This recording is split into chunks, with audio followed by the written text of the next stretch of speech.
Welcome back. Today we're going to learn the easiest method for the Megaminx. The Megaminx is actually a pretty easy puzzle, if and only if you already know the solution to the 3x3. So, if you don't know how to solve a normal Rubik's Cube, view my page. I have easy tutorials as well as advanced methods for it. Then you can come back to this video and learn the Megaminx. I'm going to be going over a pretty simple layer by layer method. So we're going to solve a side and then solve the pieces going up, and then we'll just have one side left, and then I'll teach you a few algorithms for that. So our first step is going to be pretty similar to a 3x3. So instead of building the white cross, we're going to build a white star, okay? So as you can see here, there's a lot more edge pieces, so you're gonna have to look around the cube a little bit more to find these edge pieces that have white on them. So our goal right now is just to get these 5 edge pieces into their correct positions. So there aren't really algorithms for this. You can just use logic and make sure that they're paired up with their centers. Once again, I'm assuming you already know how to solve a 3x3, so if any of these steps are too fast for you, make sure you know the 3x3 pretty well. Our next step of the Megaminx is going to be F2L, or first 2 layers. So if you only know the beginner's method of the 3x3, then you'll just put these corners in, and then you put all 5 in, and then you'll do your edge algorithms. Here's the edge right here. Your edge algorithms to put the edge in, and then you'll have all of your first 2 layers.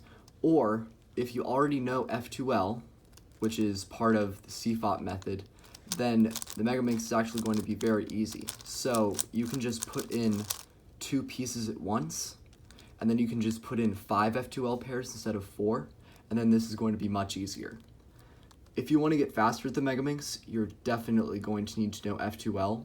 And F2L is also a lot easier because there are so many layers to just build F2L pairs in. So I would highly advise learning F2L. Once you have completed F2L, it's time to move to the second 2 layers, or S2L. So if you only know the beginner's method, this is perfectly fine. So what you're going to do is you're going to put these corners in.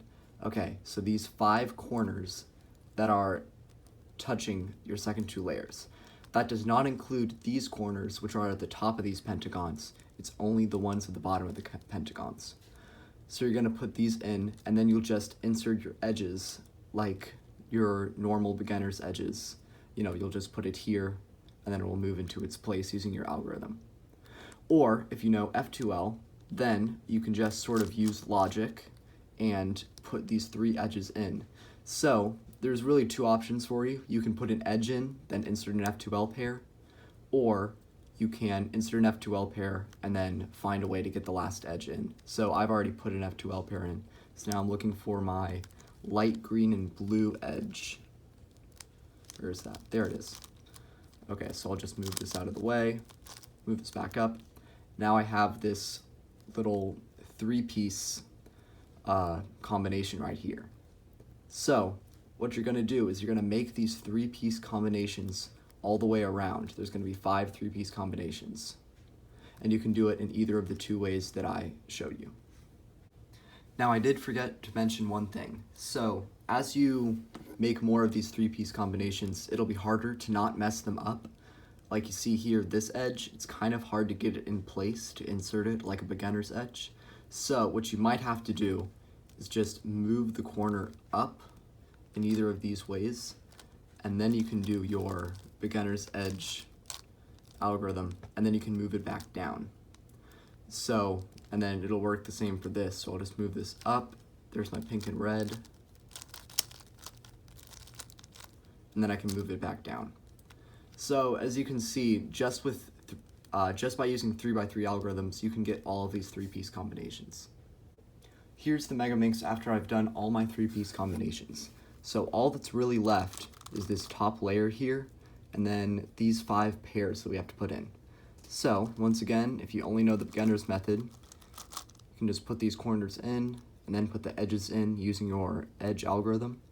Or if you know F2L, you can just pick out which pieces need to be put in, and then insert these like 5 F2L pairs. Now I'm going to show you the easiest way to do the last layer. So this last layer is going to be pretty similar to the beginner's method of the 3x3 with just a couple changes because not all the algorithms work now that we have 5 sides instead of 4. So first we're going to get our gray star. So there are 3 cases. So this would be similar to the bar case on a 3x3. So we'd solve it in the same way. So normally you would probably do this. And it's just the same for this. Now we have all 5 gray edges up. If you had 3 in a row and then 2 that aren't facing up, this would be similar to the L case. So it would just be that algorithm twice, and you do the same on the Megaminx. Our last case is when you have only 1 edge up. So what you're going to do is you're going to put it here in the top left.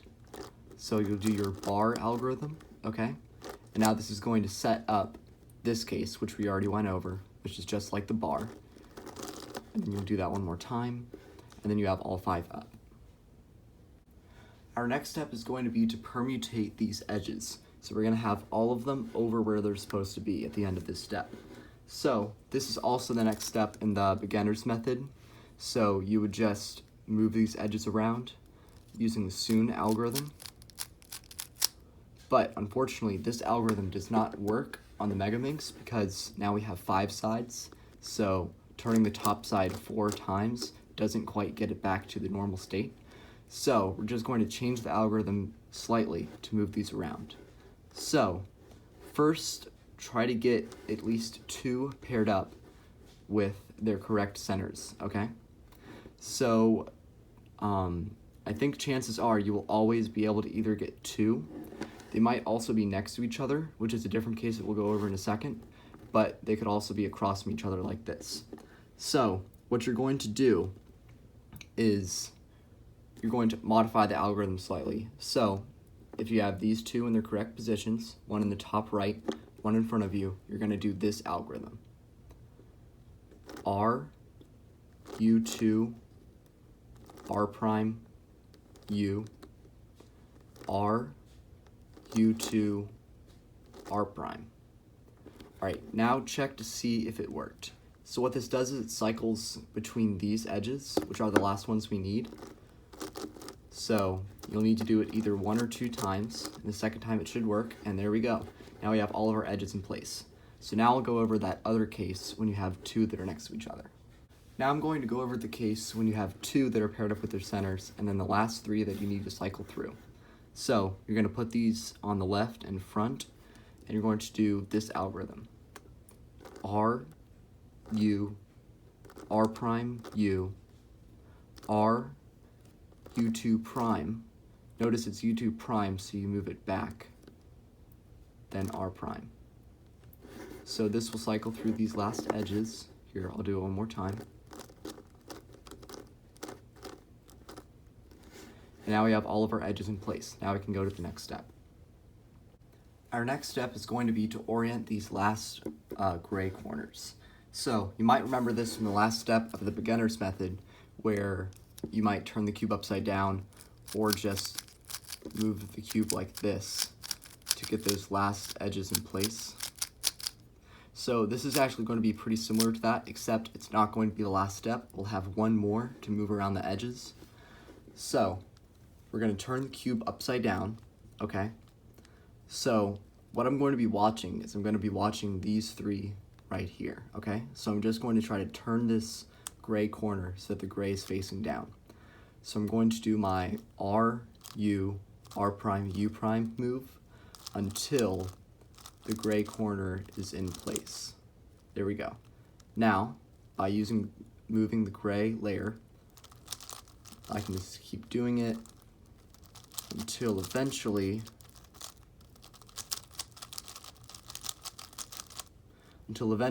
all of my gray corners are facing up, and if you did this right, it should keep this intact, which is the thing that you had to mess up, and now you can go to the last step. Our last step of the Megaminx is going to be to move around these corners.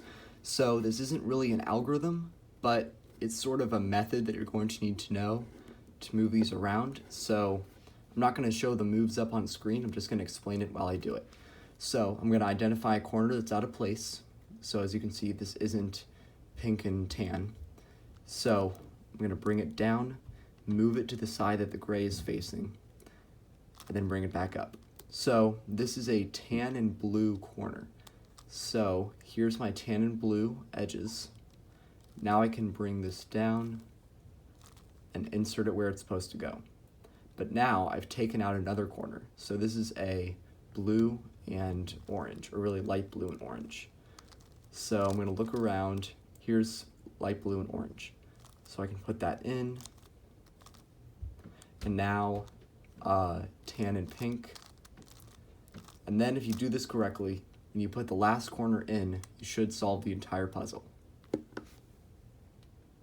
Now, obviously this isn't the most efficient method to solve the Megaminx. I just thought that it was the easiest to learn. Using this method, you could probably get around 4 minutes consistently, but there are much more efficient methods out there, both in the last layer and in the first and second 2 layers. So if you want to get better at timed solves, you can learn those as well. If you want to learn more efficient methods, view my page for videos along with tons of other tutorials. I hope this video helped you, and for the future, good luck.